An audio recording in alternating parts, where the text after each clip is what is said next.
Before becoming Pope, Joseph Ratzinger was prefect of the Congregation for the Doctrine of the Faith for 24 years. John Paul II gave him this position, and Ratzinger submitted his resignation at the end of each of his 3 terms.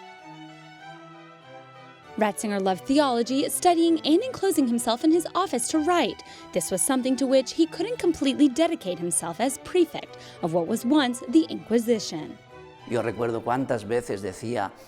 I remember how many times he said, "I want to retire," or "I've presented my resignation" to the Pope. He must have said it so many times, and Pope John Paul II never wanted to accept it. His wish was to write about theology, but at the same time, and this is a very important testament of faith, he's a man who has given his life and came to do a job that wasn't greatly accepted by others, perhaps even less so by his German theology colleagues. I think that gives it a dimension of a martyr. Once John Paul II died on April 2nd, Joseph Ratzinger didn't return to the congregation, as Vatican law stipulated. He was no longer prefect. However, 2 days before the conclave, his collaborators organized a small party for his birthday.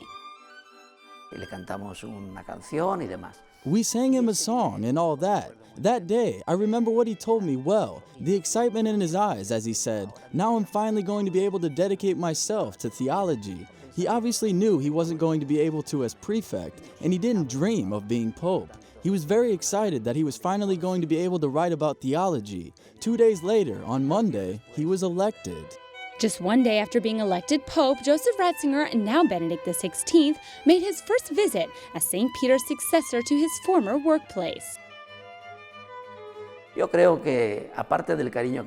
I think in addition to the affection he had for us, it was kind of a dress rehearsal. I think he said to himself, "I'm going to try being Pope in a controlled environment." That's my impression. It was something very familiar, very cordial. He came here and we welcomed him excitedly.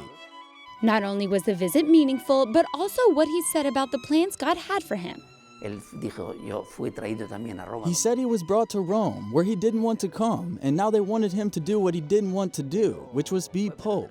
Truthfully, though, we saw him as a happy man, a man who had taken the weight of his own free will off of his shoulders and had accepted God's will.